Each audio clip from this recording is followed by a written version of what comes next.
Praise the Lord. అందరికీ వందనాలు చెల్లిస్తున్నాను. రాజాధిరాజు గొప్ప దేవుడు, ఆశ్చర్యకరుడు, ఆలోచనకర్త, బలవంతుడైన దేవుని యొక్క పాదాల చెంత చేరి ఉన్న మీ అందరికీ యేసుక్రీస్తు పేట శుభాలు తెలియజేస్తున్నాను. దేవుడు గొప్ప దేవుడు. ఆయన ఆశ్చర్యమైన కార్యములు చేసే దేవుడు, అద్భుత దేవుడు, ఆశ్చర్యకరుడు, ఆలోచనకర్త, బలవంతుడైన దేవుని యొక్క పాదాల చెంత చేరి ఉన్నాం. దేవాది దేవుడు గొప్ప కార్యములు చేసే దేవుడు. నీ యందు భయభక్తులు గలవారి నిమిత్తము నీవు దాచించిన మేలు ఎంతో గొప్పది. నరుల ఎదుట నిన్ను ఆశ్రయించు వారి నిమిత్తము నీవు సిద్ధపరిచిన మేలు ఎంతో గొప్పది. మనుష్యుల కపటోపాయములు వారిని అంటకుండా నీ సన్నిధి చాటున వారిని దాచుచున్నావు. వాక్కల్హం మాన్పి వారిని గుడారములో దాచుచున్నావు. ప్రాకారము గల పట్టణములో యెహోవా తన కృపను ఆశ్చర్యకరముగా నాకు చూపి ఉన్నాడు. దేవుడు అద్భుత దేవుడు, ఆశ్చర్యకరుడైన దేవాది దేవుడు మనకి ఆయన యొక్క కృపను మన మీద చూపుతున్నాడు. ఆయన యందు భయభక్తులు గలవారి నిమిత్తం అంట ఆయన దాచి ఉంచిన మేలు ఎంతో గొప్పది అంటున్నాడు. ఆయన సన్నిధిలో భయభక్తులు చూపినప్పుడు, ఆయన ప్రేమించినప్పుడు ఆయన మేలుతో మనల్ని నింపి బలపరిచే దేవుడు. ఆయన ఆయన ఆశ్రయించు వారి నిమిత్తం అంట ఆయన సిద్ధపరిచిన మేలు ఎంతో గొప్పది అంటున్నాడు. ఆయన యందు భయభక్తులు గల వారి నిమిత్తము, ఆయనని ఆశ్రయించు వారి నిమిత్తము ఆయన సిద్ధపరిచినది, ఆయన దాచి ఉంచిన మేలుతో మన నింపి బలపరిచే దేవుడు. అవి ఎంతో గొప్పవైన ఆశ్చర్యమైన మేలు ఆశీర్వాదాలతో ఉంటున్నాయి. అంతేకాకుండా ఈ లోకంలో ఉన్న మనుషుల యొక్క కపటోపాయములు మనకి అంటుకోకుండా ఆయన తన సన్నిధి చాటున మనల్ని దాచి ఉంచుతున్నాడు. ఎంత గొప్ప దేవుడండి. ఆయనే మన జీవితాల్లో మనకి నెమ్మది, శాంతి, సమాధానం అనుగ్రహిస్తున్నవాడు. ఆయన గుడారములో దాచుతున్న గొప్ప దేవుడు.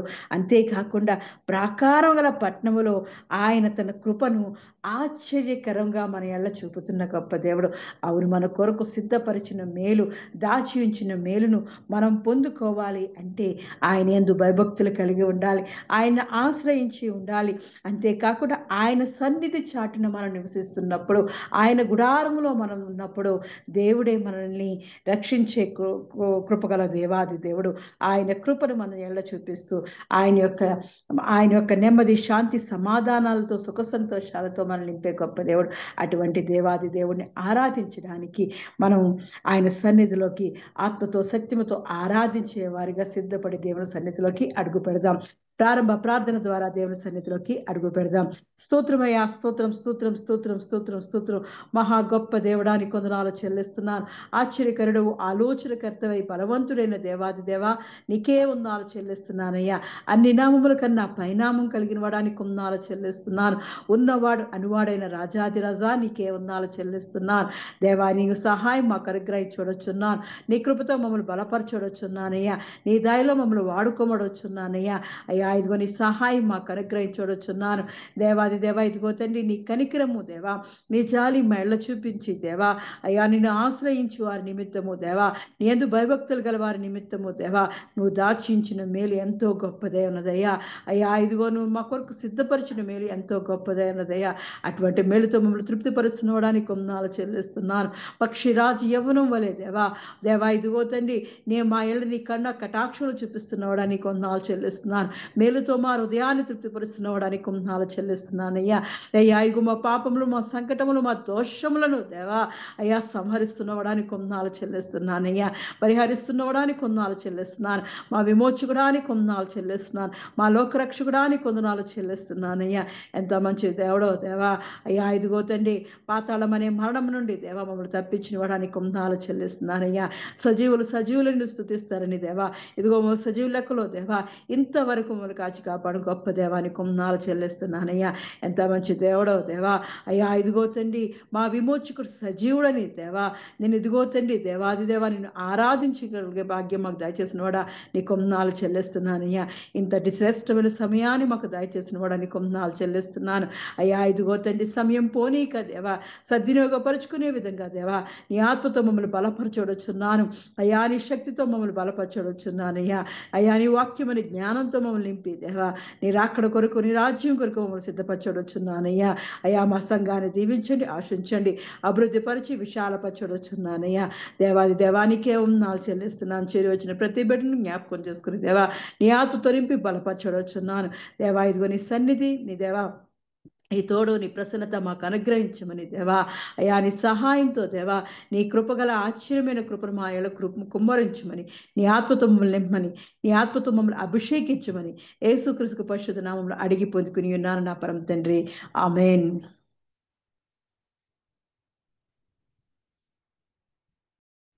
ఆరాధనలో ఆరాధనలో మొట్టమొదటి పాటగా ఎంత మంచి దేవుడు అయ్యా యేసయ్య అని పాట పాడుకుంటూ దేవాది దేవుని స్తుతిద్దాం. ఎంత మంచి దేవుడవయ్యా, ఎంత మంచి దేవుడవేసయ్యా,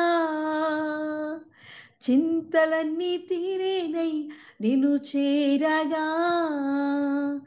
ఎంత మంచి దేవుడవేసయ్యా, మా చింతలన్నీ తీరేనై నిన్ను చేరగా. ఎంత మంచి దేవుడవేసయ్యా, ఎంత మంచి దేవుడవయ్యా, ఎంత మంచి దేవుడవేసయ్యా,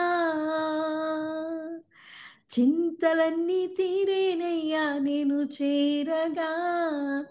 ఎంత మంచి దేవుడవేసయ్యా, మా చింతలన్నీ తీరేనై నిన్ను చేరగా. ఎంత మంచి దేవుడవేసయ్యా, ఘోర పాపినైనా నేను దూరంగా పారిపోగా. ఘోర పాపినైనా నేను దూరంగా పారిపోగా. నీ ప్రేమతో నన్ను క్షమించి నన్ను హత్తుకున్నావయ్యా. నీ ప్రేమతో నన్ను క్షమించి నన్ను హత్తుకున్నావయ్యా. ఎంత మంచి దేవుడవయ్యా, ఎంత మంచి దేవుడవేసయ్యా, చింతలన్నీ తీరేనై నిన్ను చేరగా. ఎంత మంచి దేవుడవేసయ్యా, మా చింతలన్నీ తీరేనై నిన్ను చేరగా. ఎంత మంచి దేవుడవేసయ్యా, నాకున్న వారందరూ నన్ను విడచిపోయినను, నాకున్న వారందరూ నన్ను విడచిపోయినను. ఎన్నెన్నో ఇబ్బందులకు గురి చేసినను నన్ను నీవు విడువలేదయ్యా. ఎన్నెన్నో ఇబ్బందులకు గురి చేసినను నన్ను నీవు విడువలేదయ్యా. ఎంత మంచి దేవుడవయ్యా, ఎంత మంచి దేవుడవేసయ్యా, చింతలన్నీ తీరేనై నిన్ను చేరగా. ఎంత మంచి దేవుడవేసయ్యా, మా చింతలన్నీ తీరేనై నిన్ను చేరగా. ఎంత మంచి దేవుడవేసయ్యా, నువ్వు లేకుండా నేను ఈ లోకంలో బ్రతుకాలేనయ్యా. నువ్వు లేకుండా నేను ఈ లోకంలో బ్రతుకాలేనయ్యా. నీతో కూడా ఈ లోకం నుండి పరలోకం చేరదయసయ్యా. నీతో కూడా ఈ లోకం నుండి పరలోకం చేరదయసయ్యా. ఎంత మంచి దేవుడవేసయ్యా, ఎంత మంచి దేవుడవేసయ్యా, చింతలన్నీ తీరేనై నిన్ను చేరగా. ఎంత మంచి దేవుడవేసయ్యా, మా చింతలన్నీ తీరేనై నిన్ను చేరగా. ఎంత మంచి దేవుడవేసయ్యా, మా చింతలన్నీ తీరేనై నిన్ను చేరగా. ఎంత మంచి దేవుడవేసయ్యా, మా చింతలన్నీ తీరేనై నిన్ను చేరగా. ఎంత మంచి దేవుడవేసయ్యా. అవునయ్యా, ఎంత మంచి దేవుడు అయ్యా. అయ్యా, నీ చెంత చేరినప్పుడు దేవా, నేను ఆశ్రయించి ఉన్నప్పుడు దేవా, అయ్యా, నీ యందు భయభక్తులు కలిగే దేవా, ఆత్మతో సత్యముతో ఆరాధించినప్పుడు దేవా, మా చింతలన్నీ తీసేసే గొప్ప దేవుడు దేవా. నీ అభయహస్తముతో దేవా, అయ్యా, నీ దయగల హస్తముతో దేవా, అయ్యా, ఇదిగో నీ కౌగిట్లో మమ్మల్ని దాచుకుంటున్నవాడా, నీ కొందనాలు చెల్లిస్తున్నానయ్యా. నీ రెక్కల నీడలో దేవా మమ్మల్ని భద్రపరిచినవాడా, నీ కొందనాలు చెల్లిస్తున్నానయ్యా. నీ గుడారపు చాటున దేవా, అయ్యా, మాకు విశ్రాంతి దయచేస్తున్నవాడా, నీకే వందనాలు చెల్లిస్తున్నానయ్యా. నీ సన్నిధిలో ఉన్న నెమ్మది, శాంతి, సమాధానము దేవా మాకు అనుగ్రహిస్తున్నవడానికి వందనాలు చెల్లిస్తున్నానయ్యా.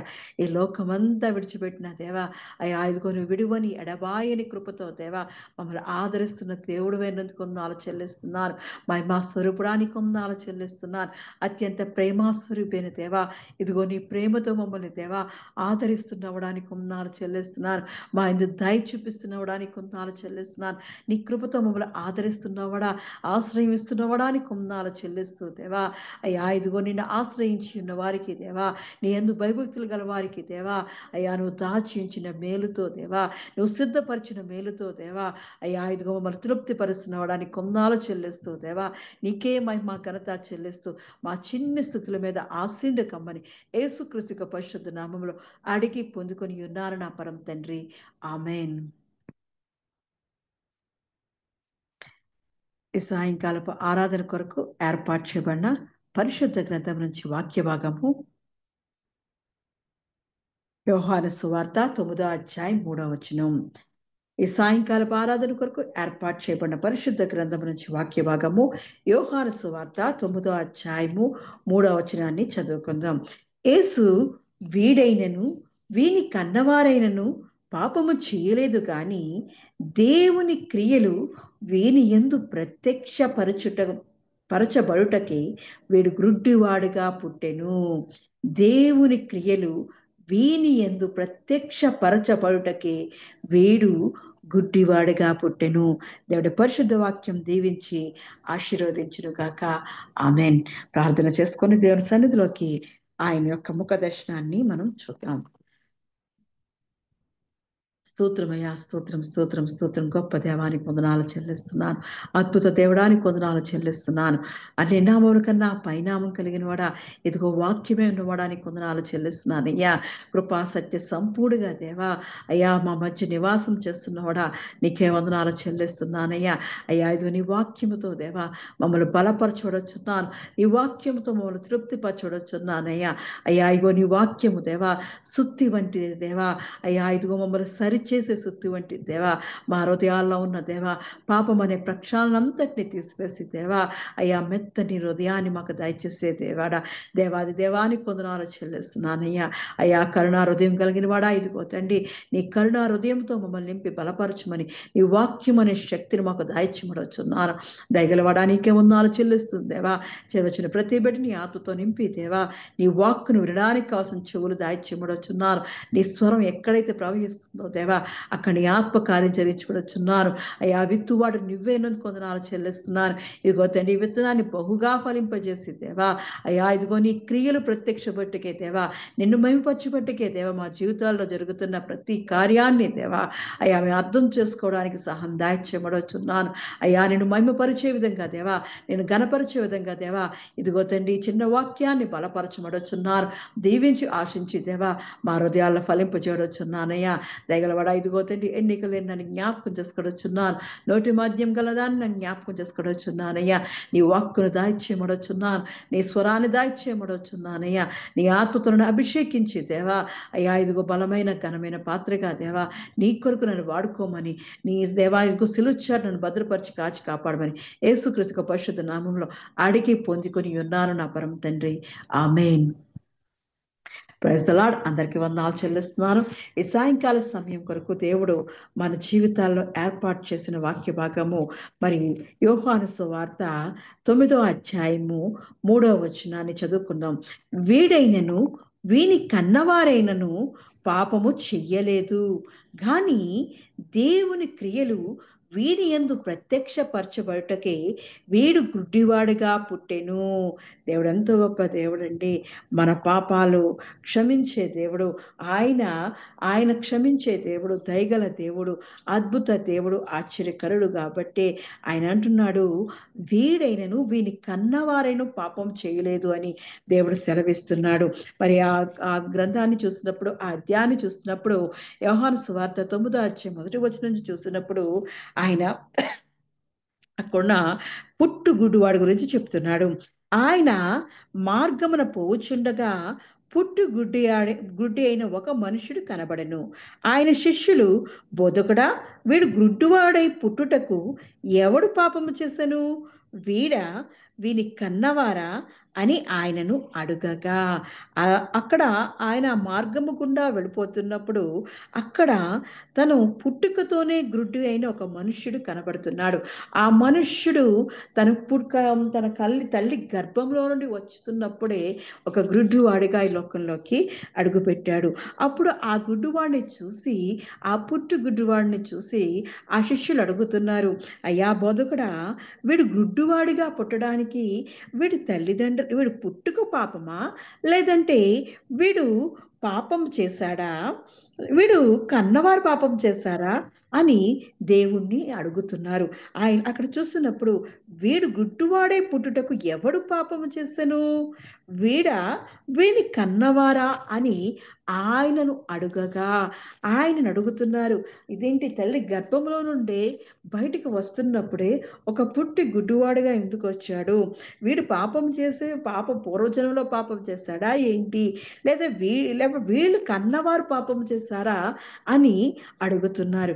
ఆగాని దేవాది దేవుడు, మన పాపములు క్షమించిన గొప్ప దేవుడు, మన కొరకే రక్తము కార్చి సిలువ మీద మరి 3వ దినాన తిరిగి లేచిన మృత్యుంజయుడైన గొప్ప దేవుడు. అటువంటి దేవుడు మన పాపాలు, మన దోషాలు, మన సంకటములను కుదిర్చే గొప్ప దేవాది దేవుడు. అటువంటి దేవుడు సెలవిస్తున్నాడు, వీడైనను వీని కన్నవారైనను పాపము చేయలేదు, కానీ దేవుని క్రియలు వీని యందు ప్రత్యక్షపరచబట్టకే వీడు గుడ్డివాడిగా పుట్టెను అని అక్కడ ఆ ప్రేమామయుడు, దయామయుడైన దేవాది దేవుడు సెలవిస్తున్నాడు. వీడు కాదు, వీడి తల్లి కాదు, వీడి పాపము కాదు అని దేవుడు సెలవిస్తున్నాడు. వీడేమీ పాపం చేయలేదు, వీడు కన్నవారు కూడా పాపం చేయలేదు, కానీ దేవుని క్రియలు, దేవుని యొక్క అద్భుతాలు, ఆశ్చర్యమైన కార్యాలు వీని యందు ప్రత్యక్షపరచబడటకే వీడు గుడ్డివాడుగా పుట్టెను. వీడు గుడ్డివాడుగా పుట్టడానికి కారణం అదే అని దేవుడు సెలవిస్తున్నాడు. ఈ లోకంలో చూస్తున్నప్పుడు ఈ లోకంలో పరిస్థితులు మనం చూస్తున్నప్పుడు చాలా ఘోరమైన, చాలా భయంకరమైన పరిస్థితులు చూస్తున్నాం. రీసెంట్గా చూసినప్పుడు మరి ఒక బస్సు, మరి ఆ బస్సులో 40 మంది 20 మంది మరి చనిపోవడం చూస్తున్నాం. ఒక లారీ ఢీకొట్టి అక్కడికక్కడికే ఆ లారీ మరి ఆ బస్సు మీద పడిపోయినప్పుడు, ఆ లారీలో ఉన్న కంకరంతా వారి మీద పడి ఆ బస్సు తుక్కుగా మారిపోయినప్పుడు ఎంతో మంది చనిపోయారు. అలాగే మరి కర్నూలులో జరిగిన యాక్సిడెంట్, అగ్ని ప్రమాదం చూసినప్పుడు చాలా భయంకరమైన ప్రమాదం. ఆ ప్రమాదంలో మరి ఎంతమంది చనిపోయారు, 20-30 మంది చనిపోయారు అంటున్నారు.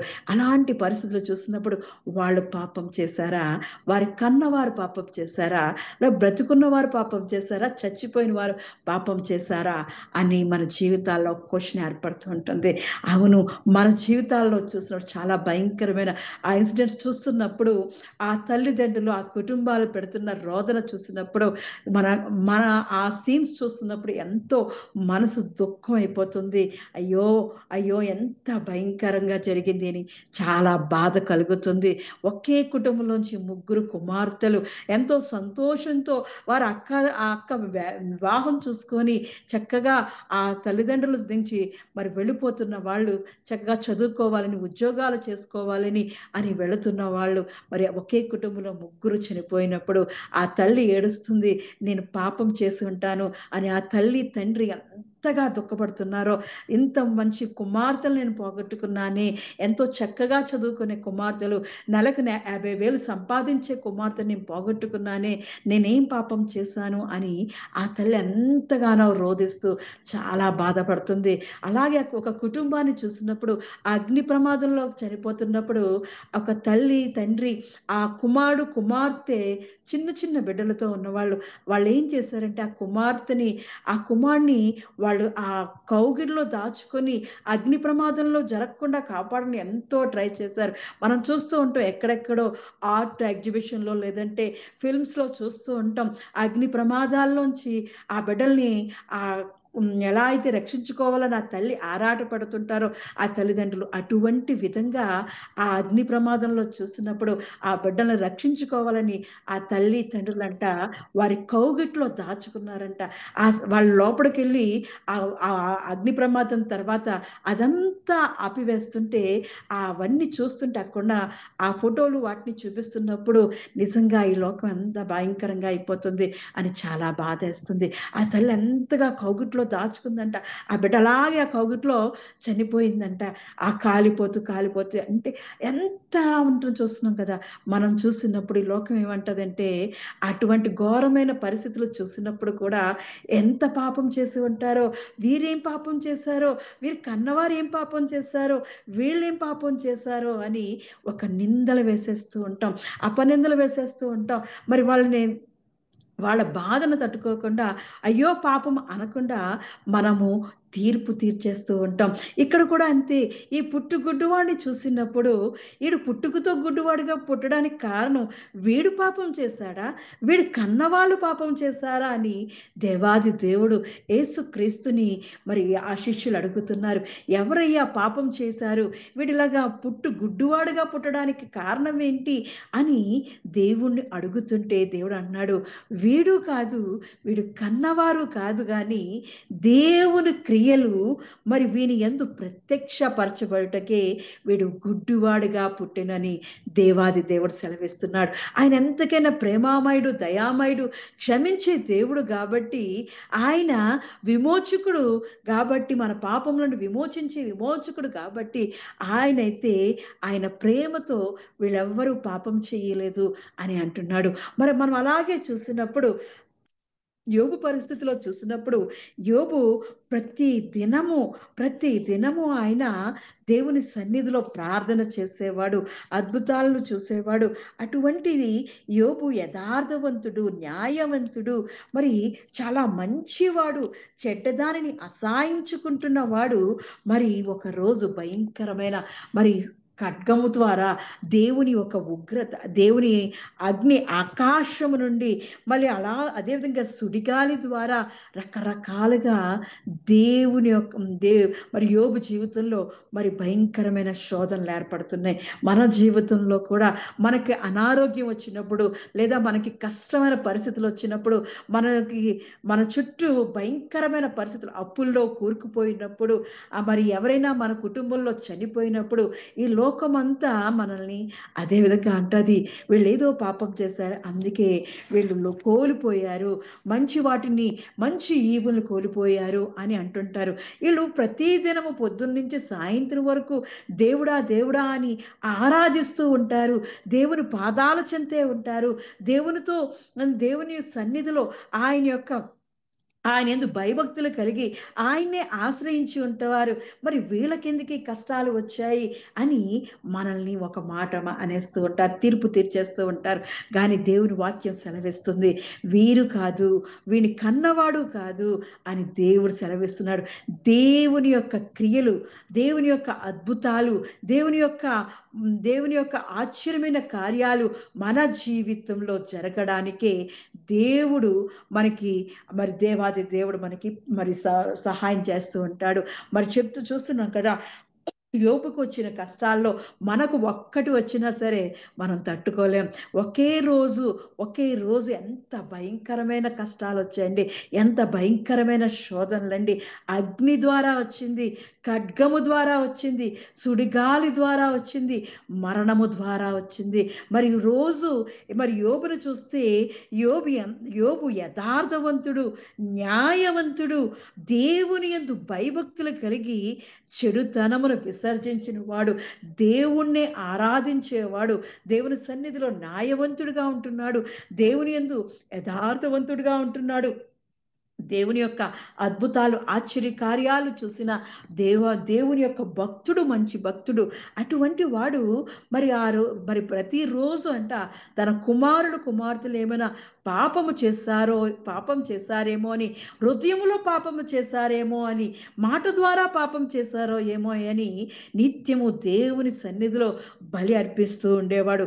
మరి యోబు గ్రంథం మొదటి అధ్యాయం 5వ వచనంలో చూసినప్పుడు, వారి విందు దినములు పూర్తి కాగా యోబు తన కుమారులు పాపము చేసి తమ హృదయములో దేవుణ్ణి దూషించుదురేమో అని వారిని పిలువనంపించి వారిని పవిత్రపరచి అరుణోదయం లేచి వారిలో ఒక్కొక్కని నిమిత్తమై దహనబలి అర్పించుచూ వచ్చెను.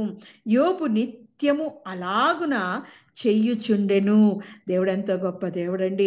దేవుని యొక్క మాటలు, దేవుని యొక్క క్రియలు, దేవుని యొక్క నిర్ణయం చొప్పున తను దేవుని మాట వింటూ దేవుని భయభక్తులు నిలుపుతూ తన కుమారులు ఎక్కడైనా తన వారి హృదయాలలో పాపము చేశారేమో, పాపం చేసి దేవుణ్ణి దూషించారేమో, దేవుని తిరస్కరించారేమో అని దేవుని సన్నిధిలో వారిని పిలువనంపించంట.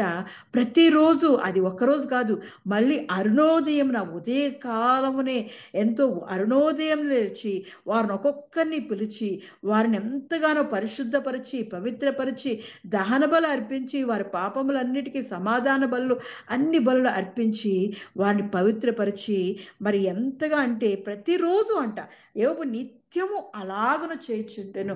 అటువంటి వాడికి దేవుని సన్నిధిలో దేవుని యొక్క నిత్యము ఆయన ఆరాధించే వాడికి మరి ఒక్కసారి ఆ కష్టం వచ్చినప్పుడు ఈ లోకం ఎలా చూస్తుంటుంది, ఈ లోకంలో ఉన్నవారు ఎలా తిరస్కరిస్తున్నారు మనం చూస్తున్నాం. మనము కూడా ప్రతిరోజు వీళ్ళు సాయంత్రం అయితే నిత్యము దేవుని ఆరాధిస్తున్నారు కదా, వీరికి ఎందుకు ఈ కష్టాలు వస్తున్నాయి, ఎందుకు వీరికి అనారోగ్యాలు వస్తున్నాయి, ఎందుకు వీరు ఇలా డీలాడిపోతున్నారు, వచ్చిన ఉద్యోగాలు మానేస్తున్నారు, వచ్చిన అవన్నీ పోతున్నాయి మరి అని అనుకుంటున్నారు కదా. కానీ దేవుడు అంటున్నాడు, దేవుని యొక్క క్రియలు మన జీవితాలలో ప్రత్యక్షపరచబడ్డానికే, దేవుని యొక్క ఆశ్చర్యమైన అద్భుతాలు మనం చూడాలని ఆయన అప్పుడప్పుడు ఆయన మనల్ని పరిశోధిస్తూ ఉంటాడు. మరి అలా చూసినప్పుడు ఒక్క రోజులోని మరి యోబు యొక్క జీవితంలో జరిగే నష్టం ఎలా ఉందంటే, ఖడ్గముతో ఒకసారి వచ్చిందంట. శబాయులు వచ్చి అక్కడున్న ఎద్దులు నాగలు దున్నుచు గాడిదలు వాటి సమీపం మేయుచుండగా శబాయిలు వాటిమే పడి వాటిని పట్టుకుని పోయి ఖడ్గముతో పనివారిని హతము చేసినది జరిగినది నీకు తెలియజేయటకు నేనొక్కడే తప్పించుకొని వచ్చి ఉన్నాను నేను. మరి శబాయిలు వచ్చి ఖడ్గంతో అక్కడ పనివారిని అందరినీ చంపేసి నా ఎద్దుల్ని గాడిదల్ని అంతటి సంపదను అంతటిని అక్కడి నుంచి వాళ్ళు పట్టుకుని వెళ్ళిపోయారని ఒక సేవకుడు చెప్తున్నాడు. తనకున్న ఆస్తిని పోతుంది. అతను ఇంకా మాట్లాడుచుండగా మరొకడు వచ్చి దేవుని అగ్ని ఆకాశం నుండి పడి గొర్రెలను పనివారిని రగులబెట్టి కాల్చివేసెను, దాని నీకు తెలియజేటకు నేనొక్కడిని తప్పించుకుని వచ్చి ఉన్నానంటున్నాడు. దేవుని అగ్ని ఆకాశం నుండి మరి వచ్చంట అక్కడ గొర్రెలు కాచేవారిని ఆ పనివారిని రగులు పెట్టి కాల్చేసి చేసిందంట. ఒక పక్కేమో ఎద్దుల్ని, ఆ గాడిదల్ని షేబాయిలు వచ్చి ఖడ్గంతో ఆ పనివారిని అందరిని చంపేసి వాళ్ళు పట్టుకెళ్ళిపోతే, ఇక ఇంకో దగ్గర నుంచి ఇంకో వార్త వస్తుంది.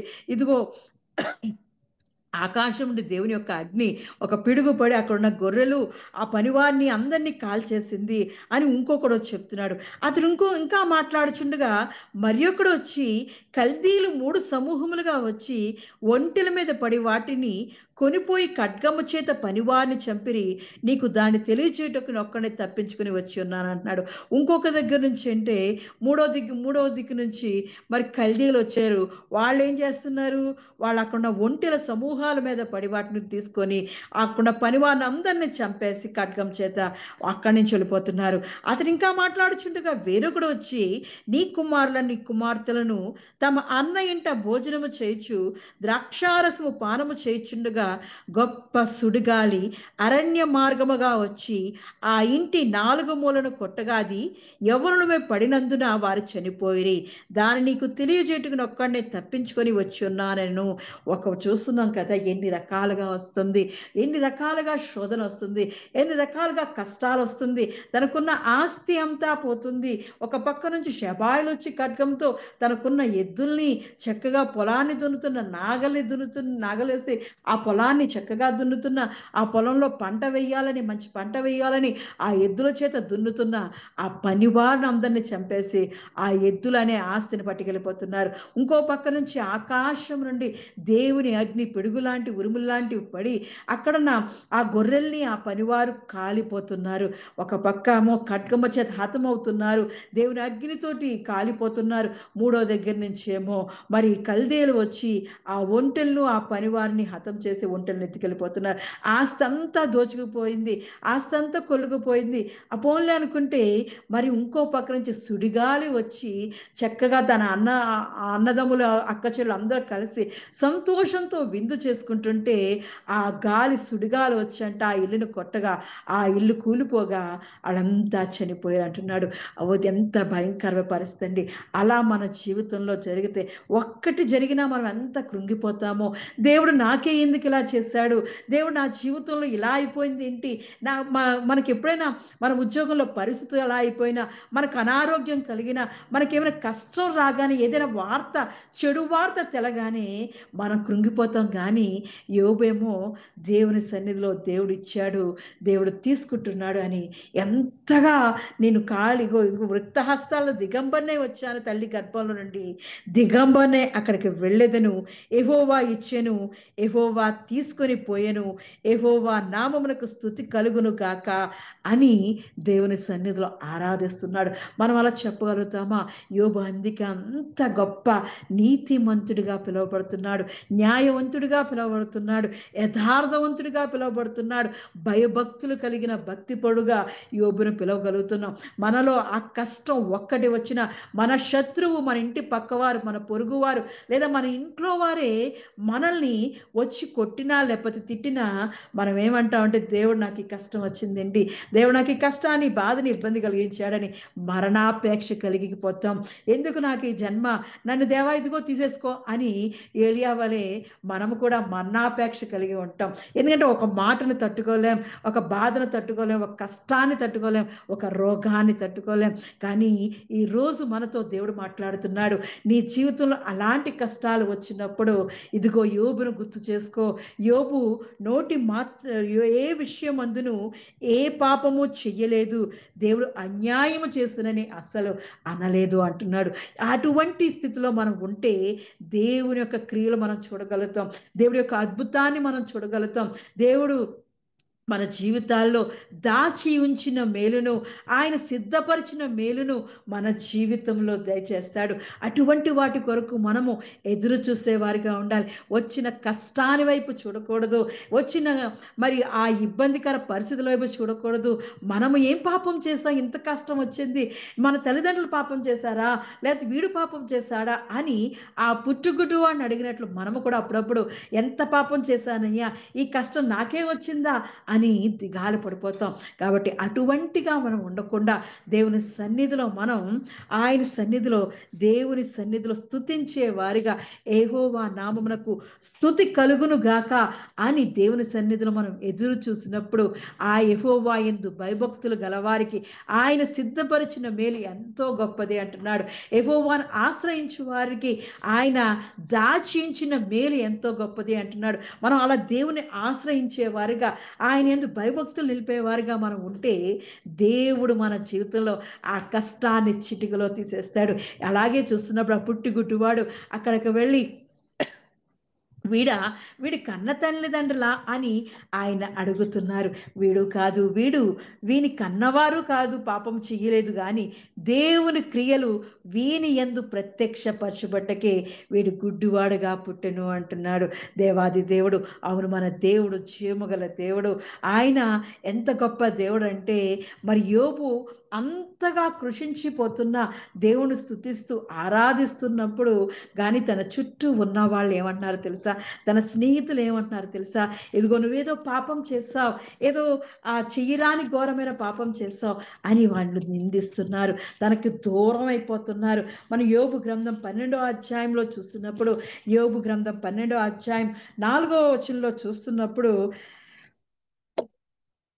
యోబు గ్రంథం 12వ అధ్యాయం 4వ వచనం, నా స్నేహితునికి అపహాస్యాస్పదముగా ఉండవలసి వచ్చెను, నీతియు యథార్థయు గలవారు అపహాస్యాస్పదముగా ఉండవలసి వచ్చెను అంటున్నాడు. నేను ఎంతో నీతిమంతుడని, యథార్థవంతుడని, న్యాయవంతుడని దేవుడే నా యందు మరి చక్కగా నన్ను అంటుంటే నా చుట్టూ ఉన్న స్నేహితులు ఏమంటున్నారంటే వాళ్ళకి నేను అపహాస్యాస్పదంగా మారిపోయాను. వాళ్ళు నన్ను అవమానించే వారిగా, నా కష్టం గురించి వాళ్ళు ఆలోచించకుండా వాళ్ళు నన్ను అపనిందలు వేస్తున్నారు. నువ్వేదో పాపం చేస్తావు, ఏదో చేయకూడని పని చేస్తావు, అందుకే నీకు ఇన్ని రకాలుగా నీ కుమారులు కుమార్తెలు చనిపోయారు, నీ ఆస్తంతా పోయింది, నీ శరీరం కుళ్ళిపోయింది, నీ శరీరం అంతా పాడైపోయింది అని వాళ్ళు తీర్పు తీరుస్తున్నారు. కానీ దేవుని మాత్రం మరి ఎటువంటి పరిస్థితుల్లో అయినా సరే మరి యోబు విడిచిపెట్టకుండా దేవుణ్ణి స్తుతిస్తున్నాడు. అటువంటి విధంగా ఉండాలి. మన చుట్టూ ఉన్నవారు మన మీద నిందలు వేస్తున్నా, నువ్వేదో పాపం చేసావు కాబట్టి నీకు కష్టం వచ్చింది, నువ్వెంతగా దేవుని సన్నిధిలో గడుపుతున్నా నీ కోరిక తీరట్లేదు అంటే నువ్వేదో పాపం చేసావు, అందుకే నీ కోరికలు తీరట్లేదు, నీ ఆలోచనలు సఫలపరచట్లేదు అని మన చుట్టూ ఉన్నవారు మన మీద అపహాస్యం చేస్తూ ఉంటారు. మన స్నేహితులు, మన మన బంధువులు, మన మన అంతకంట మన కౌగిట్లో ఉన్న భార్య కూడా అంట మరి మనం చూస్తున్నప్పుడు ఎంత భయంకరంగా ఉంటుంది. దేవుని సన్నిధిలో మనం చూస్తున్నాం.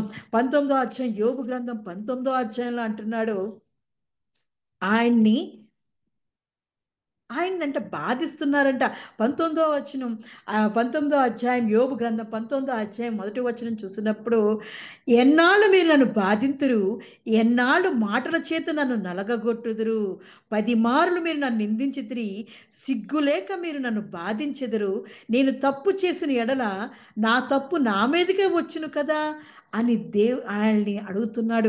మీరు నన్ను మాటలతో నువ్వేదో తప్పు చేసావు, నువ్వేదో పాపం చేసావు అని ఆ మాటలతో మనం నలగగొట్టేస్తూ ఉంటారు, హింసిస్తూ ఉంటారు, బాధిస్తూ ఉంటారు. నీకు ఈ రోగం రావడానికి నువ్వేదో పెద్ద పాపం చేసావు, తల నుండి అరికాల వరకు ఎంత భయంకర పాపం రోగం వచ్చిందంటే నువ్వేదో భయంకరమైన పాపమే చేసావు, నీ శరీరం ఇలా కుళ్ళిపోయిందంటే, నువ్వు ఇలా కుమార్తెలు పోగొట్టుకున్నావంటే నువ్వేదో పాపమే చేసావు, తప్పు చేసావు. ఇదిగో నీ ఆస్తంతా మరి కల్దీలు షబాయిలు వచ్చి ఆ పనివారిని అందరిని చంపేసి ఆ ఎద్దుల్ని వాటిని ఆస్తంతా తీసుకెళ్ళిపోయారంటే నువ్వేదో భయంకరమైన పాపం చేశాని మాటలతో గుచ్చి కత్తిపోటు వంటి మాటలతో మరి యోబుని హింసిస్తున్నారంట. ఎన్నాళ్ళు మీద నన్ను బాధిస్తారు, ఎన్నాళ్ళు మాటలు చేత నన్ను నలగగొట్టేస్తారు. ఆ మాటలు మరి చాలా భయంకరంగా, మాటలు అనేకమైన మాటలతో మనల్ని బాధిస్తూ ఉంటారు. నీకు ఈ ఆశ తీరట్లేదు అంటే, నీకు ఈ కోరిక తీరట్లేదు అంటే, దేవుని సన్నిధిలో 24 గంటలు గడుపుతున్నా, దేవుని సన్నిధిలో అడుగుతున్నా, మొరపెడుతున్నా, నీ జీవితంలో ఈ కార్యం జరగట్లేదు అంటే, నువ్వేదో పాపం చేసావు, తప్పు చేసావు, తప్పు చేసావు, పాపం చేసావు అని మనల్ని నిందిస్తూ, బాధిస్తూ 10 మారులంటాం.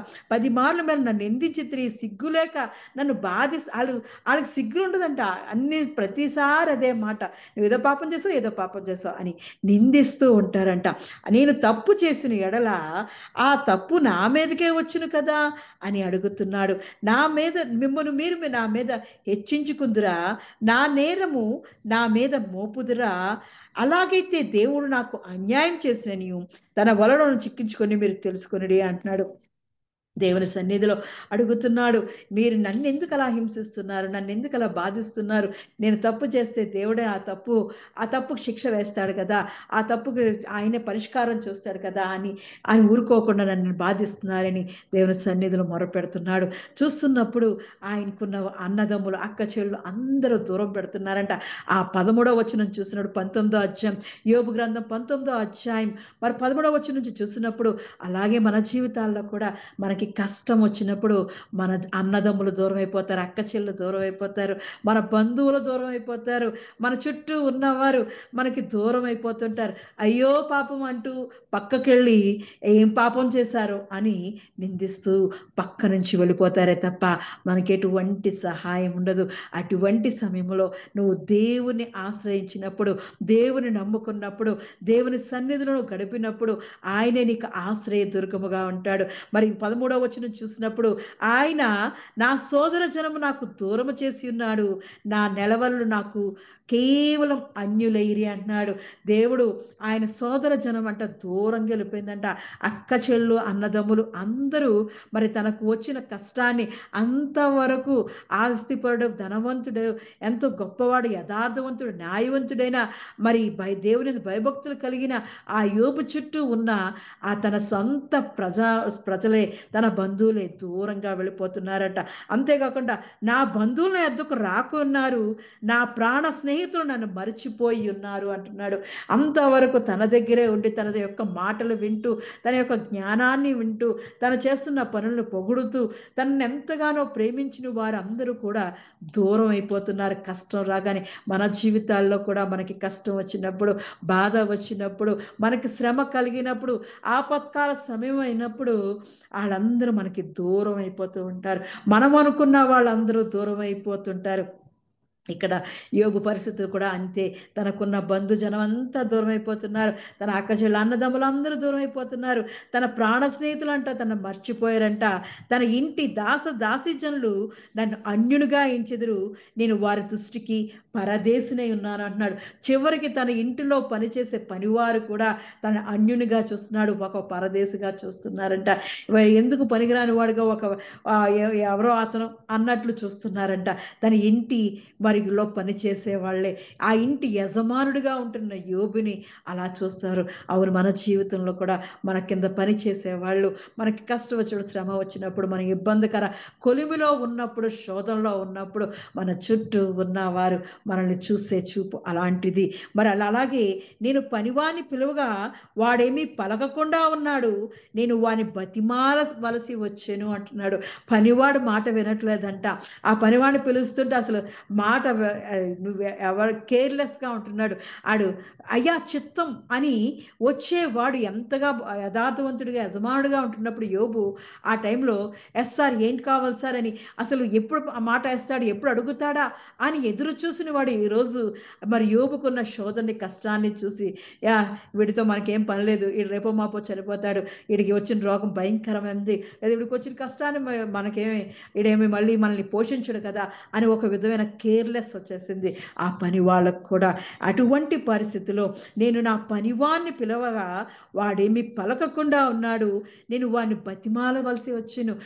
బతిమాలుకుంటాడంట పనివాడితో పని చేయించుకోవడానికి. అయ్యా దయచేసి నాకు ఇగో వాటరు, లేదా దయచేసి నాకు ఆహారం పెట్టు, దయచేసి నా వస్త్రాలు వెయ్యు అని దయచేసి ఆయన బతిమాలుకుంటున్నాడంట.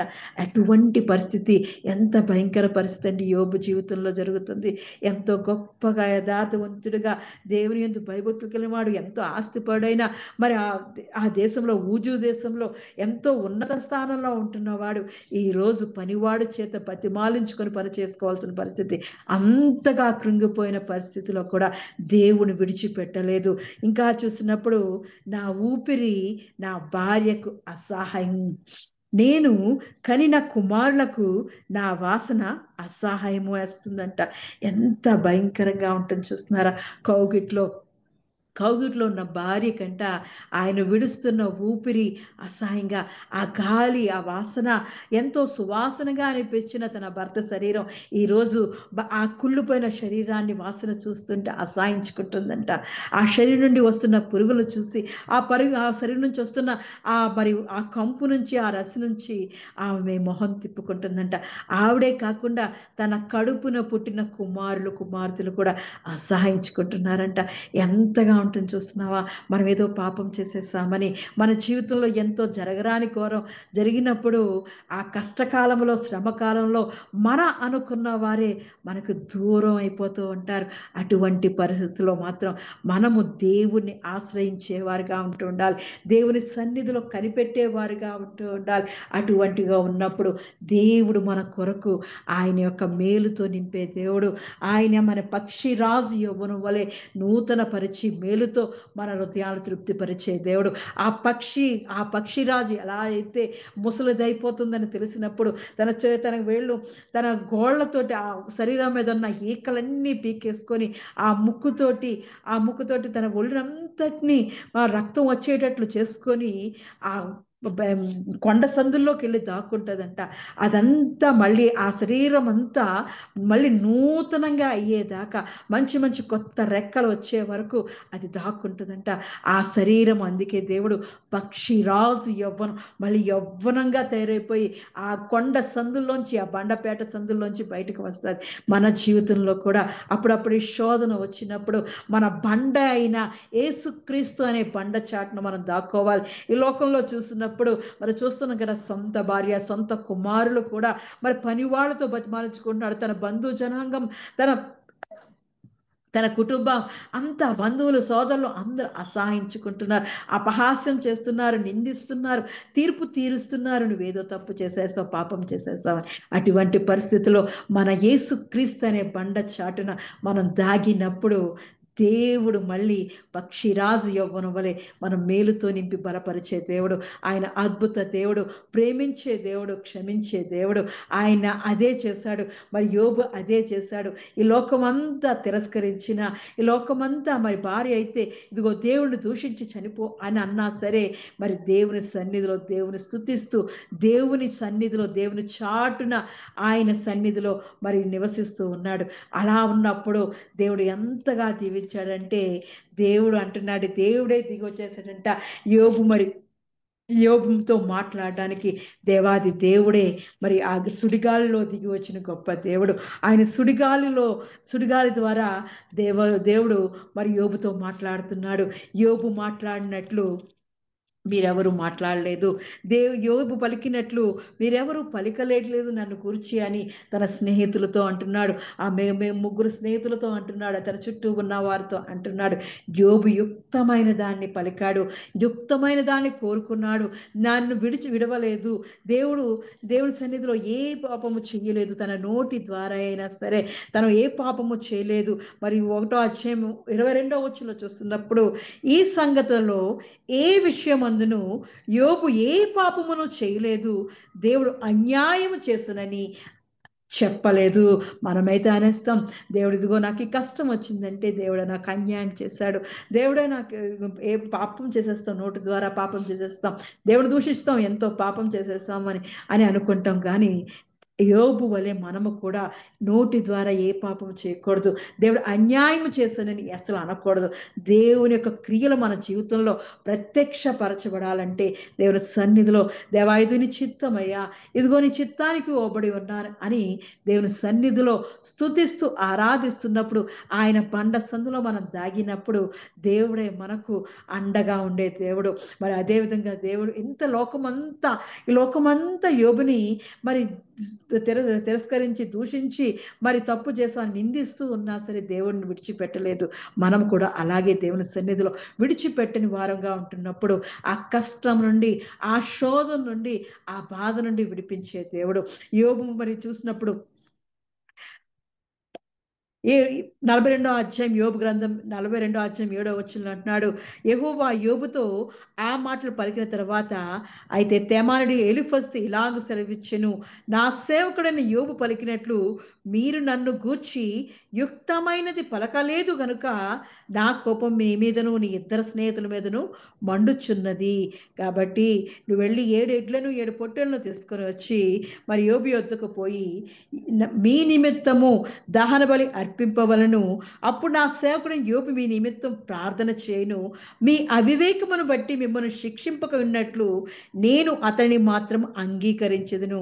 ఏలయనగా నా సేవకుడైన యోబు పలికినట్లు మీరు నన్ను గూర్చి యుక్తమైనది పలకలేదు. దేవుడే ఆ దేవుడే సమాధానం చెప్తున్నాడు. ఎంతగా యోబుని అంటున్నాడో, యోబు నా సేవకుడైన యోబు పలికినట్లు యుక్తమైనది నన్ను గూర్చి మీరు పలకలేదు. యోబు అయితే చక్కగా నా గురించి మంచి మంచి మాటలు, నా గురించి మంచి పలుకులు పలికాడు. మీరైతే అవివేకముతోటి, అవివేకమును బట్టి మీరు తప్పు చేశారు. మీ మాటలు వదిలేశారు, నిందించారు యోబుని. సో మిమ్మల్ని శిక్షింపకు ఉన్నట్లు మీరు వెళ్ళి మరి 7 పొట్టేళ్ళు 7 ఎడ్లను తీసుకొచ్చి మరి బలి అర్పిస్తే, యోబు మీ కొరకు ప్రార్థన చేస్తే అప్పుడు నేను మిమ్మల్ని క్షమిస్తాను అంటున్నాడు. అవును, దేవుడు ఎంత గొప్ప దేవుడు అండి. మన చుట్టూ ఉన్న వాళ్ళు అవివేకముతోటి అది జరుగుతున్న కార్యాన్ని వాళ్ళు గ్రహించక మనల్ని నిందిస్తారు, బాధిస్తారు. ఆ బాధలో నిందలో మనము కూడా మరి నోటి ద్వారా లేదంటే హృదయం ద్వారా దేవుడు అన్యాయం చేసేసాడని పలుకుతాం. అటువంటి అవివేకాన్ని మనం కనపరచకుండా దేవుని సన్నిధిలో మరి మనం ఉన్నప్పుడు, దేవుని స్తుతిస్తూ ఉన్నప్పుడు దేవుడు యోబుని ఆశీర్వదించినట్లు మరి రెండింతలుగా దేవుడు యోబుని ఆశీర్వదించాడంట. మొదటి దానికంటే మళ్ళా యెహోవా అతని క్షేమ స్థితిని మరలా అతనికి దయచేసెను. యోబునకు పూర్వము కలిగిన దానికంటే రెండంతలు అధికముగా యెహోవా అతనికి దయచేసెను. యెహోవా యోబును మొదట ఆశీర్వదించినంత కంటే మరి అధికముగా ఆశీర్వదించెను అంటున్నాడు. నీకు అటువంటి ఆశీర్వాదము కావాలంటే, దేవుని క్రియలను యందు ప్రత్యక్షపరచబడాలి అంటే, నీకు వస్తున్న కష్టమైనా, నీకు వస్తున్న శోధనైనా, శ్రమ అయినా, అది ఎటువంటి పరిస్థితి అయినా, రోగమైనా సరే, నీ వీడైనా యేసు ప్రభు గారు అంటున్నారు కదా, వీడైనను వీని కన్నవారైన పాపం చేయలేదు కానీ దేవుని క్రియలు వీని యందు ప్రత్యక్షపరచబట్టకే వీడు గుడ్డివాడుగా పుట్టిన అంటున్నాడు. నీ జీవితంలో, మన జీవితంలో మరి దేవుని యొక్క క్రియలు ప్రత్యక్షపరచబడాలంటే నువ్వు పాపం చేసావని కాదు, నువ్వు నీ కన్నతల్లి పాపం చేశావని కాదు, నీ భార్య పాపం చేసిందని కాదు, నీ భర్త పాపం చేశాడని కాదు, నీ చుట్టూ ఉన్నవారు పాపం చేశారు అని కాదు. దేవుని యొక్క క్రియలు నీయందు నాయందు ప్రత్యక్షపరచబడడానికే, దేవునికి మహిమ తేవడానికే, దేవుని సన్నిధిలో ఆయన స్తుతించడానికే మన జీవితంలో అప్పుడప్పుడు ఆయన మనల్ని పరిశోధిస్తూ ఉంటాడు. అబ్రాహామును పరిశోధించాడు. కుమారుడు ఇస్సాకుని ఇచ్చిన తర్వాత ఇస్సాకు ఒక్కగానొక్క కుమారుడితోటి చక్కగా ఆ 100 సంవత్సరంలో పుట్టిన కుమారుడితో సంతోషంతో గడుపుతున్న సమయంలో మరి ఆ కుమారుని నాకు దహన బలి అర్పించు అంటున్నాడు. దేవుడే పరిశోధిస్తున్నాడు.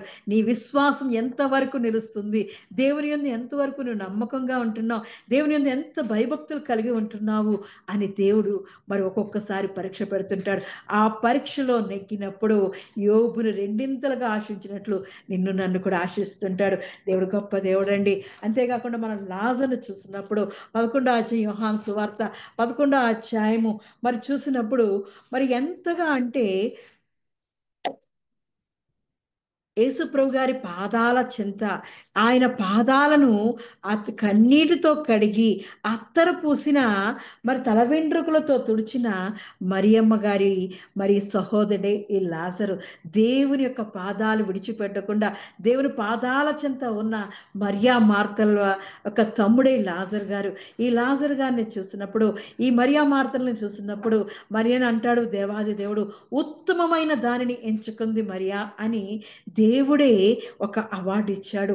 ఆవిడ ఆ అత్తరు కన్నీళ్లతో మరి పాదాలు కడిగి, యేసుప్రభు గారి పాదాలు కడిగి అత్తరు పూసి ఆ కన్నీళ్లతో ఉన్న పాదాలను తన తల వెంట్రుకలతో తుడిచిన మరి ఆ మరియమ్మ గారికి అయితే, నీవు ఎక్కడైతే ఈ సువార్త ప్రకటించబడుతుందో అక్కడ నువ్వు ప్రశంసించబడతావని చెప్పిన మరియమ్మ గారి తమ్ముడే మరి లాజర్ గారు. మరి చూస్తున్నాం ఆయన పాదాల చెంతే 24 గంటలు ఆయన పాదాలు, ఆయన ఎక్కడికి వెళ్తే అక్కడే ఆయనతో గడిపే, ఆయన సన్నిధిలో ఆయనతో సంతోషంతో ఉండే మరి అటువంటి కుటుంబంలో పుట్టిన లాజర్ గారు మరి ఎలా వచ్చిందంటే ఆ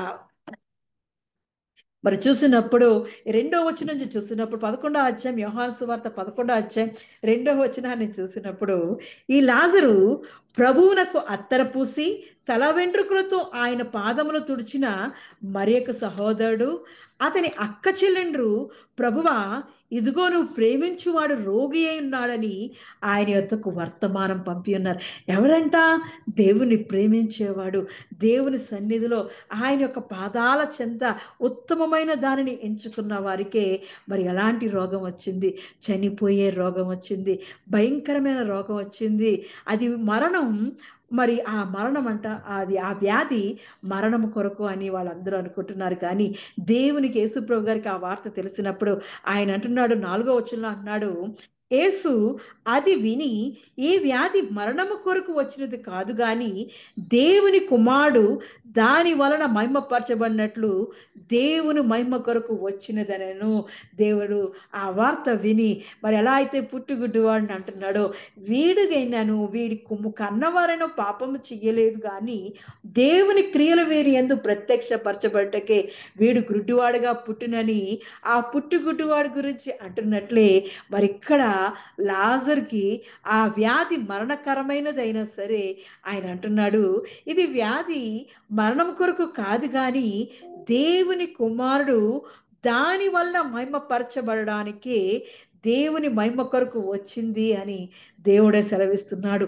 అవును, మనకొచ్చిన రోగమైన, మనకొచ్చిన కష్టమైన, మనకొచ్చిన శ్రమ అయినా, మనకొచ్చిన శోధన అయినా దేవుని మహిమపరచడానికి, ఆయన అద్భుతాన్ని చూడడానికి, ఆయనలో ఉన్న ఆశ్చర్యమైన క్రియలు మనం పొందుకోవడానికి మన జీవితంలో అప్పుడప్పుడు అవి ప్రవేశం వస్తుంటాయి. భయంకరమైన రోగాలు వస్తుంటాయి, భయంకర పరిస్థితులు వస్తుంటాయి, భయంకర మరణమైన పరిస్థితులు కూడా వస్తూ ఉంటాయి. అటువంటి శోధనలు వచ్చినప్పుడు యోబు ఎలా అయితే ధైర్యంగా దేవుని సన్నిధిలో దేవుని స్తుతిస్తున్నాడో, దేవుని విడిచిపెట్టలేదో, మనము కూడా అలా ఉన్నప్పుడు మరి చనిపోయిన లాజర్ని మరి దేవుడు ఎలా అయితే బ్రతికించాడో మనల్ని కూడా అన్ని విషయాల్లో కూడా ఆయన సజీవుడుగా, విమోచకుడుగా మనకు తోడుగా ఉండి నడిపించే దేవుడు. అలా మనము చూసినప్పుడు లాజర్ విషయాన్ని తెలిసినప్పుడు మరి యేసు ప్రభు గారి మాట అనేసి 4 రోజులు అయిపోయిన తర్వాత లాజర్ చనిపోయాడన్న సంగతి తెలిసిన తర్వాత అప్పుడు ఆ ఊరికి వెళ్తున్నాడు.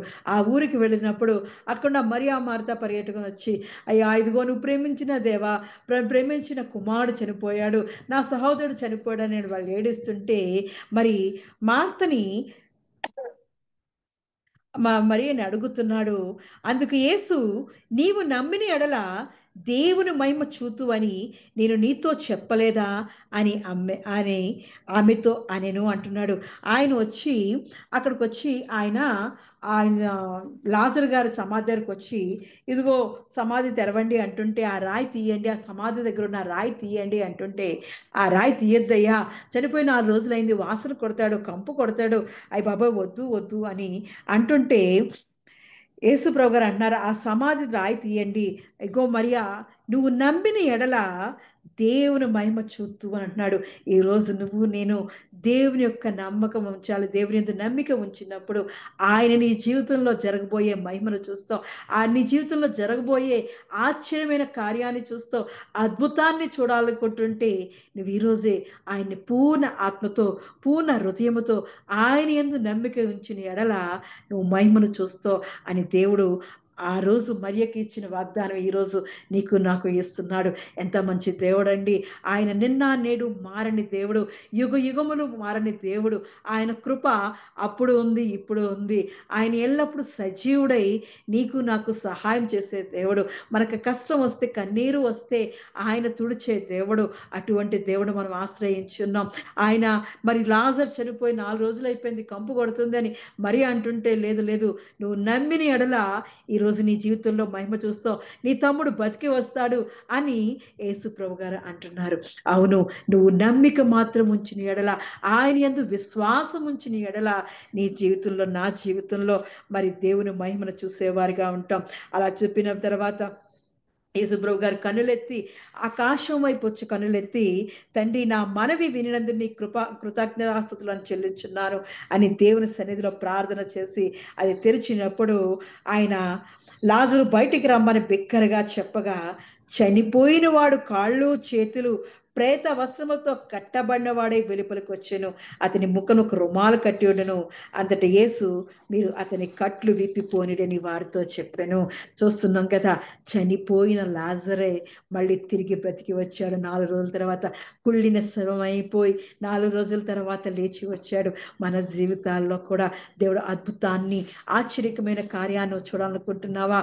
ఆయన యందు భయభక్తులు కలిపి ప్రతిరోజు సాయంత్రం దేవుని సన్నిధిలో ఆయన పాదాల చెంత గడుపుతున్నానే, నాకే ఎందుకు ఈ కష్టాలు, నేనేం పాపం చేశాను, నాకేం ఇంత అన్యాయం జరిగింది అనుకుంటున్నావా? లేదు, ఏమీ లేదు. దేవుని మహిమ నీ జీవితంలో, నా జీవితంలోనే జరగాలని ఆయన ఉద్దేశించి ఉన్నాడు. ఆయన యొక్క క్రియలు మన జీవితంలో ప్రత్యక్షపరచబడాలని ఆయన మన కొరకు ఎదురు చూస్తున్నాడు. మారావంటి మన జీవితాలను మధురంగా మార్చాలని ఆయన ఎదురు చూస్తున్నాడు. ఎంత గొప్ప దేవుడు అండి. ఆయన అద్భుతాలు చేసే దేవుడు, ఆశ్చర్యమైన కార్యాలు చేసే దేవుడు. మరి దేవుడు యొక్క మరి ఆయన యొక్క అద్భుత క్రియలను చూస్తున్నప్పుడు మరి ఆ మరి కానాను పెళ్లి విందులో ఆ ద్రాక్షారసం అయిపోయినప్పుడు దేవుడే చక్కగా 6 బాణలను నీళ్లతో నింపినప్పుడు ఆ నీళ్లు మరి ద్రాక్షారసంగా మారాయి. ఆ మొదటి సూచక్రియ దేవుని మహిమపరిచింది. అది దానివల్ల అక్కడ ఉన్న వాళ్ళందరూ విశ్వాసం ఉంచారు. మన జీవితాల్లో కూడా మారా వంటి కష్టాలు వస్తున్నప్పుడు, భయంకరమైన శోధనలు వస్తున్నప్పుడు, అగ్ని చేత, ఖడ్గము చేత, శత్రువుల చేత నువ్వు నలగగొట్టబడుతున్నప్పుడు దేవుడు నీకు ఆశ్రయ దుర్గముగా ఉంటున్నాడని, దేవుని యందు మనం విశ్వాసము నమ్మిక ఉంచినప్పుడు ఆయన యొక్క క్రియలు, దేవుని యొక్క క్రియలు మన జీవితంలో ప్రత్యక్షపరచబడుతూ ఉంటాయి. ఇది జరుగునా అని ఊహించలేని క్రియలు మన జీవితంలో జరుగుతుంటే ఆయనే మన కొరకు దిగి వచ్చే దేవుడు. చనిపోయిన లాజర్ని లేపడానికి ఆయనే మరి ఆ ఊరికి వచ్చి, ఆ బెతనీ అనే ఊరికి వచ్చిన దేవుడు ఈరోజు నిన్ను నన్ను కూడా చూడడానికి ఆయన మనకు సమీపంగా వస్తున్న దేవుడు. ఆయనే మనల్ని ఆదరించే దేవుడు. ఎంత మంచి దేవుడు అండి. అటువంటి దేవుని యందు మనం నమ్మిక ఉంచినప్పుడు, ఆయన యందు మనం నమ్మిక ఉంచినప్పుడు దేవుడే మనల్ని ఆదుకునే దేవుడు. అందుకే అంటున్నాడు దేవాది దేవుడు కీర్తనల గ్రంథం 37 కీర్తన గ్రంథం మరి ఆయన మనతో మాట్లాడుతున్నాడు. కీర్తన గ్రంథంలో అంటున్నాడు కదా, యెహోవా యందు భయభక్తులు గల వారికి ఆయన దాచి ఉంచిన మేలు ఎంతో గొప్పది, ఆయన సిద్ధపరిచిన మేలు ఎంతో గొప్పది అంటున్నాడు. ఆయన ఆశ్రయించిన వారికి, ఆయన యందు నమ్మిక ఉంచుకు వారికి ఆయన దాచి ఉంచిన మేలు ఎంతో గొప్పదండి. ఆ మేలు నువ్వు నేను పొందుకోవాలి అంటే ఆయన సన్నిధిలో విశ్వాసం ఉంచుతూ ఉండాలి. 31వ అధ్యాయం 19వ వచనం, కీర్తన గ్రంథం 31వ అధ్యాయం 19వ వచనం అంటున్నాడు, నీ యందు భయభక్తులు గల వారి నిమిత్తము నీవు దాచి ఉంచిన మేలు ఎంతో గొప్పది, నరుల ఎదుట నిన్ను ఆశ్రయించు వారి నిమిత్తము నీవు సిద్ధపరిచిన మేలు ఎంతో గొప్పది అంటున్నాడు. ఆయన ఎంత గొప్ప కృప చూపిస్తున్నాడండి. ఈ లోకంలో యోబుకు వచ్చిన కష్టాన్ని చూసి ఈ లోకం అంతా ఆశాయించుకుంటుంటే ఆయన మాత్రం, యోబు మాత్రం దేవుని యందు భయభక్తులు నిలిపి, ఆ దేవుని యందు నరుల ఎదుట, ఆ లోకం ఎదుట, తన స్నేహితుల ఎదుట, తన బంధువుల ఎదుట, మీరెవరు నాతో ఉన్నారు, ఎవరు ఉన్నా లేకపోయినా దేవుడు నాకు ఆశ్రయ దుర్గమని దేవుని వైపు చూస్తున్నప్పుడు ఆయన సిద్ధపరిచిన మేలుతో నింపుకున్నాడు. అవును, మొదటి దానికంటే రెండింతలుగా ఆస్వాదింపబడ్డాడు. మరి అలాగే లాజరు కూడా చనిపోయిన వాడు, ఆ వ్యాధి మరణానికి కాదు, దేవుని మహిమ కొరకే ఏర్పరచబడింది. కుళ్ళిపోయిన శరీరాన్ని ఆయన మరి దేవుడు లేపాడు. అటువంటి సజీవుడు మన దేవుడు, అద్భుతాలు చేసేవాడు. ఆ పుట్టుగుడ్డువాడు ఎందుకు ఇలా పుట్టాడు, మరి ఎందుకు ఇలా జరిగింది అని మనం అనుకోకుండా, మన చుట్టూ ఉన్నవారు నిందిస్తున్నా, ఇదిగో పాపం చేశారు, తప్పు చేశారని నిందిస్తున్నా సరే, మనం వారి మాటలు వినకుండా మనం దేవుని యందు నమ్మిక ఉంచేవారిగా, దేవుని యందు భయభక్తులు నిలిపేవారిగా ఉంటున్నప్పుడు దేవుడే మన జీవితాల్లో అద్భుతాన్ని, ఆశ్చర్యకార్యాన్ని జరిగించే దేవుడు. నీ జీవితంలో, నా జీవితంలో, మన అందరి జీవితాల్లో ఆయన ఎదురు చూస్తున్నాడు. అద్భుతం చెయ్యాలని, ఆశ్చర్యమైన కార్యాలు చెయ్యాలని. మరి అందుకోసం అప్పుడప్పుడు చిన్న చిన్న పరీక్షలు, చిన్న చిన్న శోధనలు వచ్చినప్పుడు మనము దేవుని తట్టు తిరిగేవారిగా ఉంటూ ఉండాలి. దేవుని తట్టు తిరిగినప్పుడు దేవుడు మన తట్టు తిరిగి ఆయన మనకి నెమ్మది, శాంతి, సమాధానం, ఆయన కృపతో మనం నింపే దేవుడు. అటువంటి విధంగా దేవుని యొక్క క్రియలను మనం ప్రత్యక్షపరిచేవారిగా, దేవుని యొక్క పాత్రలుగా మనం దేవుని సన్నిధిలో వాడబడే వారిగా దేవుడు మనల్ని చేయును గాక. ఆమెన్. దేవుడి పరిశుద్ధ వాక్యాన్ని దీవించి ఆశీర్వదించును గాక. ఆమెన్.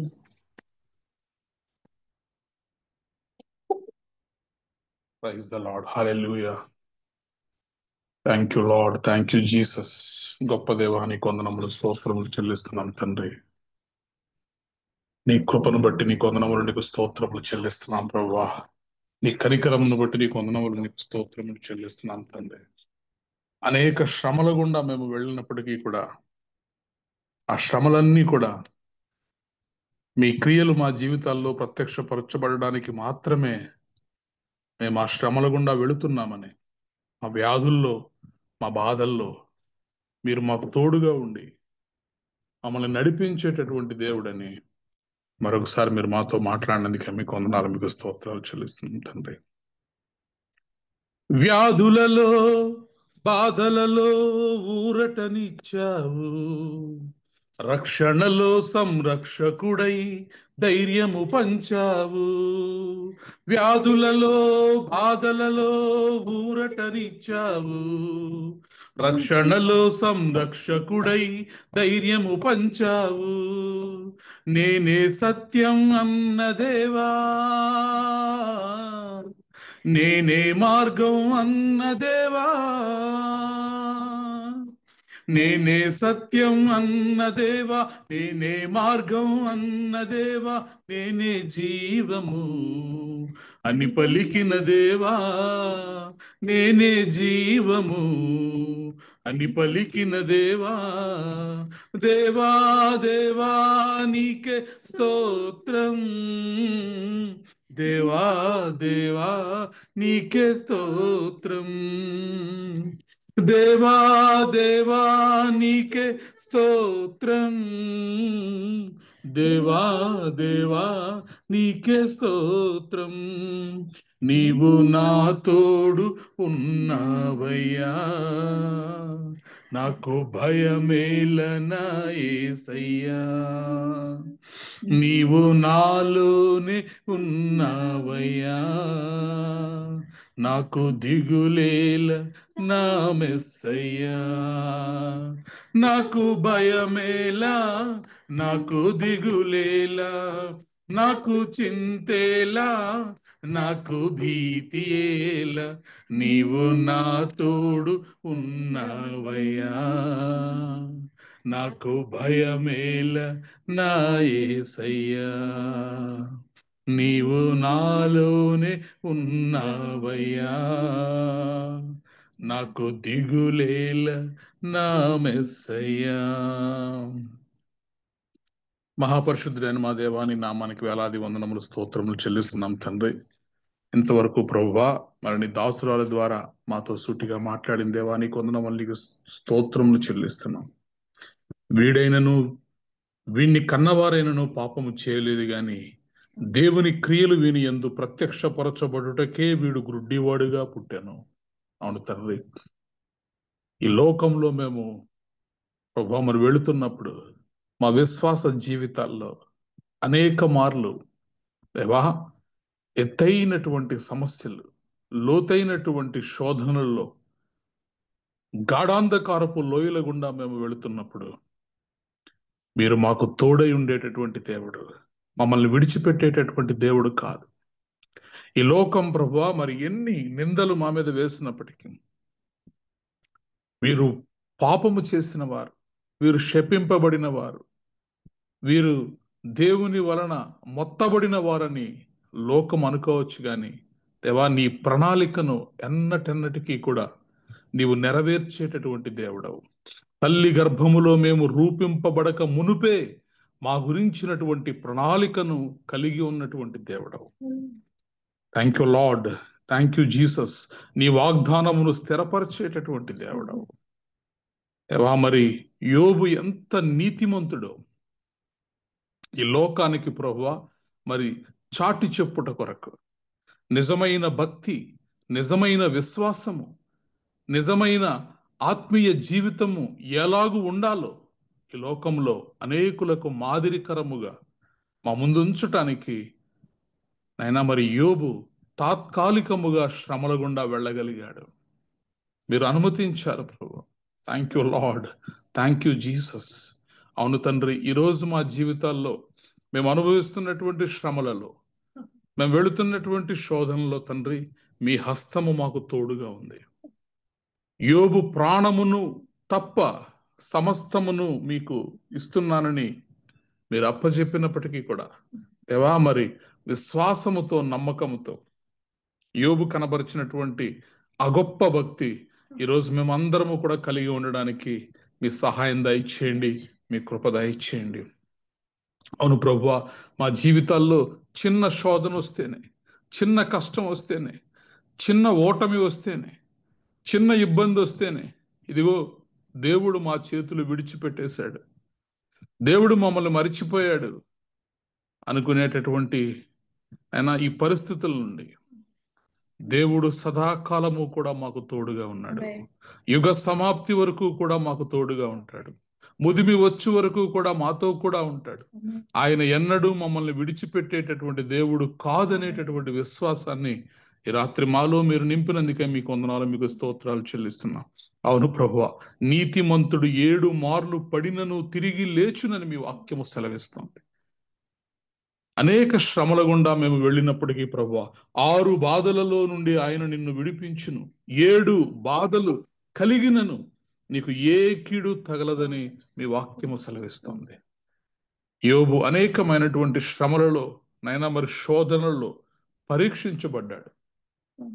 అయినా మరి సువర్ణము మరి అగ్నిలో ఎలా అయితే పరీక్షింపబడుతుందో అలాగ మా విశ్వాసములను మీరు పరీక్షిస్తున్నప్పుడు దేవా మరి మీ వైపు చూస్తూ శ్రమలను సహిస్తూ భరిస్తూ నైనా మీ యందు విశ్వాసములో మేము ముందుకు కొనసాగే కృప మాకు దయచేయండి తండ్రి.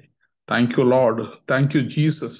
గొప్ప దేవాని కొందనాలు నీకు స్తోత్రాలు చెల్లిస్తున్నాం. అవును తండ్రి, పరిశుద్ధ బైబిల్ గ్రంథం మొత్తము చూసినాగా నీ యందు విశ్వాసం ఉంచిన వారు, నీ యందు నమ్మిక ఉంచిన వారు ఎన్నడూ కూడా సిగ్గునొందలేదు ప్రభా. ఎన్నడూ కూడా ప్రభా నైనా వారు అవమానపరచబడలేదు తండ్రి. మీరు నమ్మకమైనటువంటి దేవుడు, సమయోచితమైనటువంటి సహాయాన్ని మీరు పంపించేటటువంటి దేవుడు ప్రభు. Thank you Lord, thank you Jesus. అయినా మరి లాజరస్ విషయంలో కూడా మీ నామ మహిమార్థమై ప్రభు మీరు ఆలస్యం చేశారు తండ్రి. లోకమంతా కూడా మరి గ్రహించున్నట్లు, నిజ దేవుడు ఎవరో ఎరుగునట్లు, మీ పరిశుద్ధ నామము మహిమపరచబడినట్లు ఆ వ్యాధి మీ నామం మహిమ కొరకే గాని అది మరణము కొరకు రాలేదు అని నైనా మీరు స్పష్టముగా శిష్యులకు మీరు నైనా ప్రకటించారు తండ్రి. ఈ రాత్రి ప్రభువా ఏ సమస్యల గుండా మేము వెళుతున్నామో, ఈ ప్రార్థనలో ఏకీభవించిన వారిలో ఎటువంటి నైనా మరి కలవరం ఉందో, ఎటువంటి సమస్యల గుండా వారు వెళుతున్నారు, ఎటువంటి శ్రమల గుండా వారు వెళుతున్నారు, ఎటువంటి నిందలు అవమానముల గుండా వారు వెళుతున్నారు, ఎటువంటి అనారోగ్య సమస్యల గుండా వారు వెళుతున్నారు, అయితే తండ్రి మా విశ్వాసాన్ని బలపరిచేటటువంటి మాట ఈ శ్రమలు, ఈ కష్టాలు, ఈ అనారోగ్యము, ఈ అప్పులు, ఈ శోధనలు అన్నీ కూడా మేము ఆరాధించేటటువంటి మీ నామ మహిమార్థమై మాకు వచ్చినవని తండ్రి మమ్మల్ని బలపరిచినందుకే మీకు వందనాలు, మీకు స్తోత్రాలు చెల్లిస్తున్నాం. Thank you Lord, thank you Jesus. గొప్ప దేవా నీకు వందనాలు, నీకు స్తోత్రాలు చెల్లిస్తున్నామయ్యా.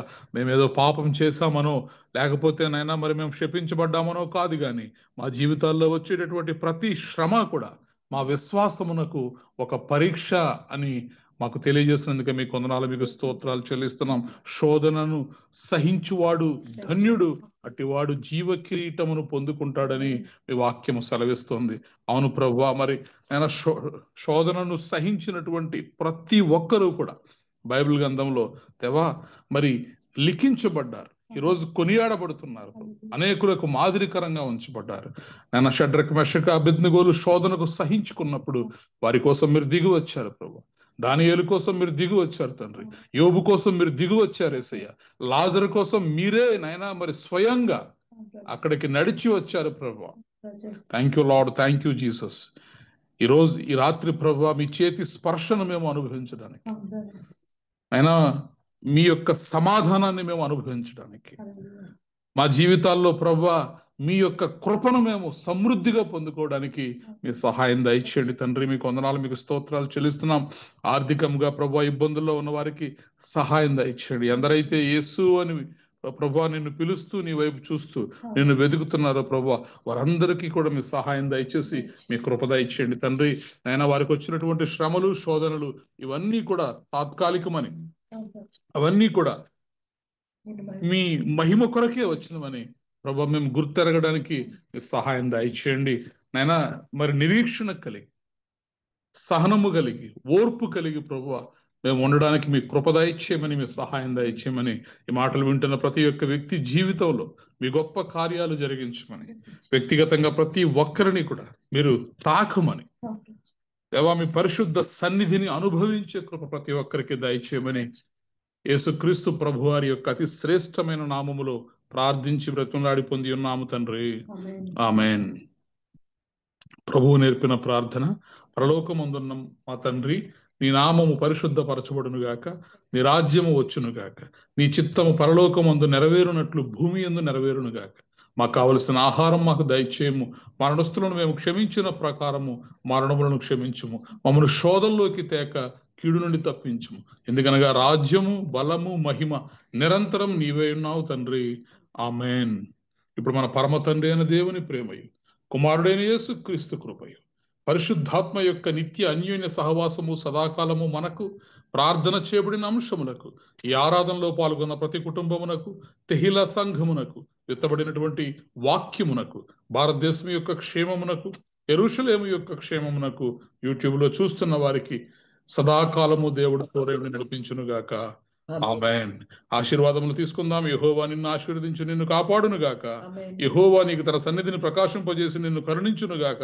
యెహోవా నీ మీద తన సన్నిధి కాంతి ఉదయింపజేసి నీకు సమాధానము కలుగజేయును గాక. ఆమేన్, ఆమేన్, ఆమేన్. Praise the Lord. అందరికీ వందనాలు.